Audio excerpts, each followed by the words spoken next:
Hello guys, welcome to our channel Helmet Heroes. आज हमारे सामने जो गाड़ी है इसका नाम है बजाज डिस्कवर 125 एसटी 4 वेल्व वाली।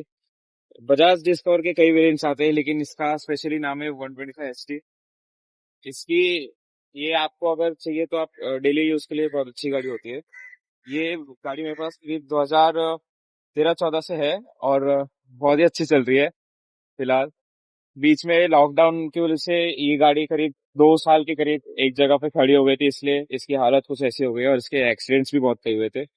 इसके कई पार्ट्स रिप्लेस हुए जैसे हेडलाइट, मडगार्ड और लॉकडाउन की असर की वजह से इसका कलर भी लेफ्ट साइड से फेड हो गया है, जैसा कि आप देख सकते हैं। इस गाड़ी की स्पेसिफिकेशन की बात की जाए तो इसका इंजन आता है करीब 125 सीसी का। पावर निकालता है करीब 13 bhp एट 9000 आरपीएम और टॉर्क निकालता है करीब 10 न्यूटन मीटर का एट 7000 आरपीएम। माइलेज की बात की जाए तो करीब 58 की माइलेज दे रही है, जो मुझे नहीं लगता 58 की देती है। ये गाड़ी मैं पर्सनली यूज करता हूँ करीब 3 साल से ज्यादा हो गए इसको मुझे पर्सनली यूज करते हुए। इसके पहले किसी और के पास थी, मेरे फैमिली में थी बट किसी और के पास थी। माइलेज जो मेरे को लगता है करीब निकालती होगी करीब 40 to 45 के आसपास निकालती है, जो मैंने क्लेम किया है। और एक बार टैंक फुलने में करने के बाद करीब आपको 450 के आसपास की माइलेज मिल जाएगी। टॉप स्पीड है करीब 105 की कंपनी क्लेम करती है, बट 90 के ऊपर तो चली जाती है। 100 टच नहीं किया मैंने। सबसे अच्छी बात है इस पे गाइस, ये करीब 5 स्पीड का मैनुअल ट्रांसमिशन आता है इसमें, जो कि इस सेगमेंट में कोई नहीं देता। सिर्फ आई थिंक सो उस टाइम पे बजाज ही देती थी। DTSI इंजन है इसका, चेन ड्राइव है, सिंगल सिलेंडर और इसका बोर है करीब 57 mm का। स्ट्रोक है 49 mm का। अच्छा गाइस, आपको बता दूं ये 4 वेल्व है इसके अंदर। उस टाइम पे 4 वेल्व भी आई थिंक सो ज्यादा नहीं आते थे। 4 वेल्व के साथ आती थी air cooled engine, 2 spark plugs आते हैं और 10 लीटर का इसका फ्यूल टैंक है। रिजर्व में करीब 2.3 लीटर आते हैं। फिर आगे का सस्पेंशन की बात की जाए तो टेलीस्कोपिक फोक आता है डेली यूजेस के लिए। और पीछे आता है, पीछे की बात की जाए तो सिंगल सस्पेंशन सेटअप आता है जिसका नाम नाइट्रॉक्स का मोनोशॉक सस्पेंशन है। आगे है डिस्क आगे डिस्क दी है ब्रेकिंग सिस्टम के लिए। पीछे ड्रम है। आगे का ब्रेक साइज है 200 mm का। पीछे का ब्रेक है और पीछे का ड्रम की साइज है 130 mm की। अलॉयज है इसके अंदर 17 इंचेस के। 2.75 2.75 का इस पे टायर नॉर्मल लगता है, बट आगे मेरा नॉर्मल टायर है 2.75 का। पीछे मेरा नॉर्मल स्टॉक में 3.00 का आता है, बट मेरा थोड़ा अपग्रेड किया है।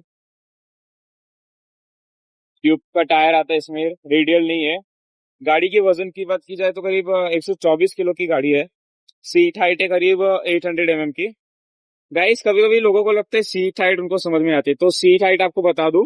सीट हाइट यहाँ से लेके यहाँ तक मेजर की जाती है। It means that from the ground to the seat जो हाइट है उसकी वो है करीब 800 mm की। और ग्राउंड क्लियरेंस है करीब 170 mm का। ओवरऑल लेंथ है इसकी फ्रंट से लेके बैक टायर तक 190 1980 mm की। और ओवरऑल विथ है करीब 760 mm की। व्हील बेस की बात की जाए तो करीब 1305 mm की है। चेसिस की बात की जाए तो करीब कुछ सेमी डबल क्राइडल करके कुछ आती थी इसकी चेसिस। किलोमीटर्स और वारंटी की बात नहीं कर सकता मैं। स्पीडोमीटर पे आते तो स्पीडोमीटर भी आज इसका लॉकडाउन तो जैसे खराब हो गया, तो यहाँ पे आता था पर आवर दिखाता है, यहाँ पे किलोमीटर्स दिखाता था। यहाँ पे थोड़ी गंदा होने की वजह से यहाँ पे नहीं दिखेगा, लेकिन यहाँ पे एक और मीटर था डिस्टेंस के लिए।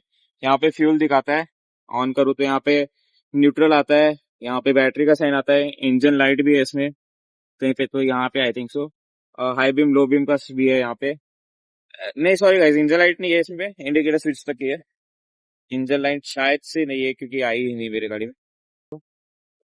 गाइस, इसकी प्राइस की बात की जाए तो करीब आई थिंक सो 2014 में मेरे पिताजी ने ली थी इसको। तो करीब 60,000 कुछ के आसपास एक्स शोरूम आती थी। ऑन रोड आते आते वही 70 के आसपास आ जाती थी करीब, ऐसा मुझे याद है। उस टाइम इसमें दो कलर आते थे, एक ब्लैक के साथ ये अपना ब्लू आता था जिसमें पूरी बॉडी ब्लैक होती थी, बट ये जो आप व्हाइट व्हाइट देख रहे हो, व्हाइट व्हाइट स्टिकर्स, ये सिर्फ ब्लू होते थे। और एक ये कलर आता था, all red, with little bit वो ग्रे कलर में, व्हाइट और ग्रे जो आपको कहना था। एक ओनर के हिसाब से आपको बताओ तो गाइज, आप अभी तो ये शायद से हाँ अभी डिसकंटिन्यू कर दिए बेसिक्स नाम की वजह से शायद।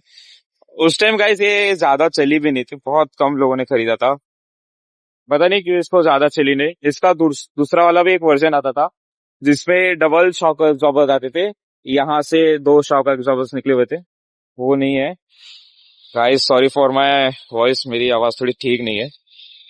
बाकी एक जैसे कि मैं इसको 3 साल के ऊपर हो गए ऑन करते हुए, तो आप अच्छी गाड़ी थी, नहीं चली, कंपनी इंडिया के लोगों ने पसंद नहीं किया, अपनी अपनी पर्सनल प्रेफरेंस होती है।